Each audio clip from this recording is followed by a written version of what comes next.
Hello mga gwapo-gwapa, I am Rekhain and I'm back for another video about working from home as a public school teacher. And I'll be sharing about LIS-LESF tagging. On my last video, if you have watched, I talked about ELESF, which is the Electronic Learner Enrollment and Survey Form, wherein all the answers from the online survey, online enrollment answered by our parents or guardians will be encoded on this form. So on my part, I was able to encode 13 of my students' information pa. But then there's another new instruction. I would like to share it. LIS or Learner Information System. So it says here, please be informed that Learner Enrollment and Survey Form or LESF facility in LIS is now available. Ang gagawin po namin as a public school advisor, itatag po namin. We will be doing tagging of the Learner Enrollment Survey Form sa LIS. Okay, there's an instruction here. Tanong, mag-encode pa ba sa ELESF? Ito po. Kahit open na ang LIS, sagot, pwede na direkta sa LIS. Kinder at balik-aral ay sa ELESF pa din. So, ako, grade 3, advisor, direkta na daw pwede na sa LIS. Okay, that's the instruction. So, let's do it. Sumusunod lang po tayo. I'll show you how to do it. I'll go to my lis.deped.gov.ph.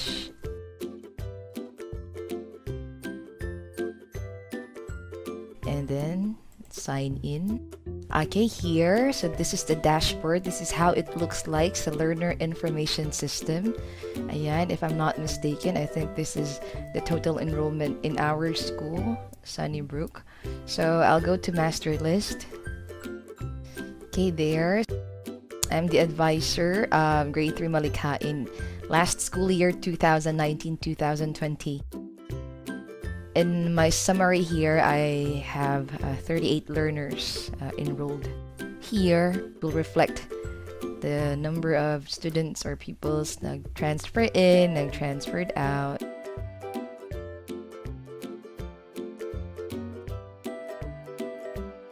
So what are we going to do? Select item and then let's click this LESF. Okay, so tagged as LESF, so wala. Kasi magtatag pa tayo. Okay, we're doing tagging here. Let's click this and then let's click not tagged as LESF. And then let's see, lalabas ang lahat ng mga pupils ko na hindi na tag. Okay, there. Ayan po. I have 38, so let's check.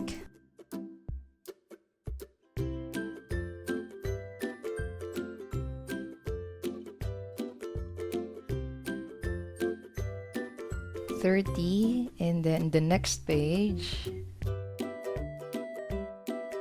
Okay, hanggang 41. So in other words, kasali sa list ko yung mga nag-transfer in at saka nag-transfer out. Dito po. Okay, maybe I'll be asking about this, kung ano pong gagawin, especially sa mga nag-transferred out. So, kung ang school where they transferred in, sana sila na po ang gagawa nun.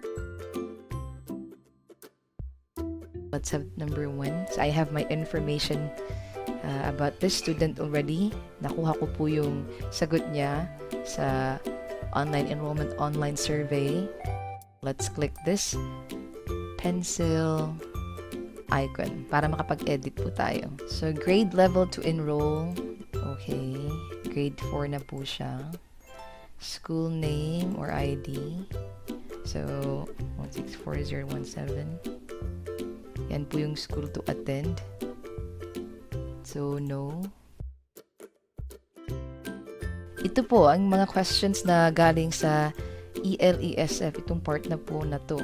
Yan. Dito po.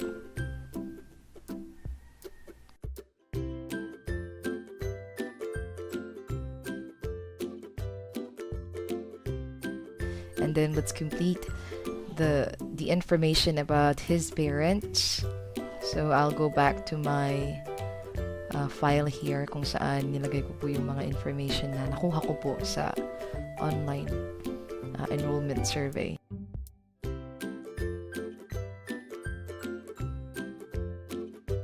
Okay, so father, highest educational attainment, employment status, no, and then contact number.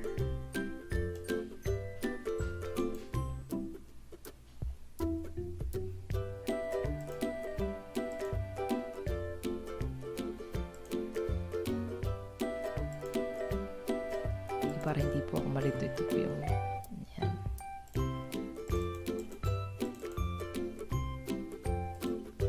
Okay, next, mother naman.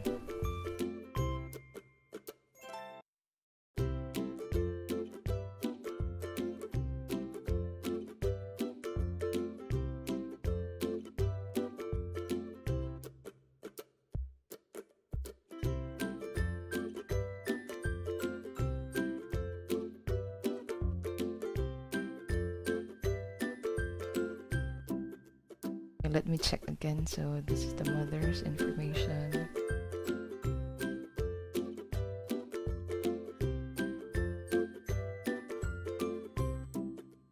Okay, and the father.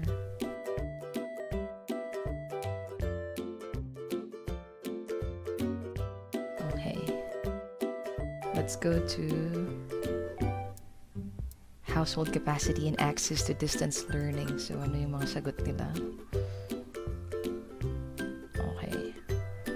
How does your child go to school? Ang sagot po dito, walking. So let me check that.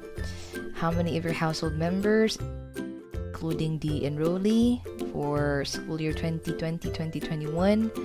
So dito, may isang grade 1 daw, grade 4, grade 8, 9, at saka meron din others. Next, who among the household members can provide instructional support to the child's distance learning? Ang nilagay po nila dito, elder siblings. Okay, next. Okay, what devices are available at home that the learner can use for learning? They answered non-cable TV, and then basic cell phone, and then laptop. Okay. And then, do you have a way to connect to the internet? No, ang sabi. And then, what distance learning?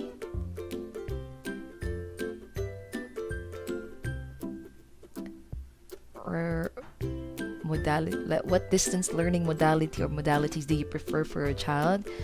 So the answer here, it's modular learning, combination of face-to-face. Okay.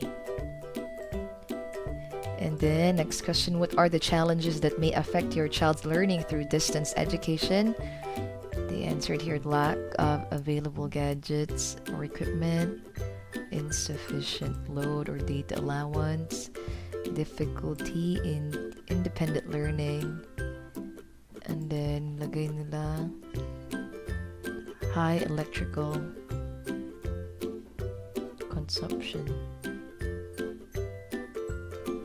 May distractions din. So wala dito yung high electrical consumption, so let's have others. Let me specify that one. High electrical consumption. Okay, then I hereby certify, and then let me check that.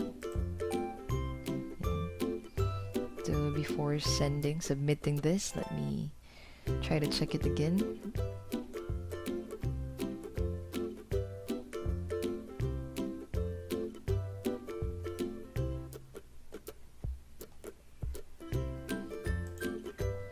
Okay, so okay naman po. So let's try. Okay, submit. Okay, learner's LESF has been created. Yung learner na yun ay wala na po sa part na to. I'll try to check kung tagged as LESF. Ayan po, may isa na po ako kasi may isa na po akong na-submit. So on and so forth hanggang lahat po ay matag po namin. Ganyan po. So I'll sign out first and I'll just continue it later. Okay, ganyan po ang mangyayari. And that's it for this video about LIS LESF tagging. So thanks for watching and hope you will like and subscribe if you haven't yet. I'll be updating more videos about working from home as a public school teacher and yeah, all about teaching stuff. Maraming salamat po. Daghang salamat.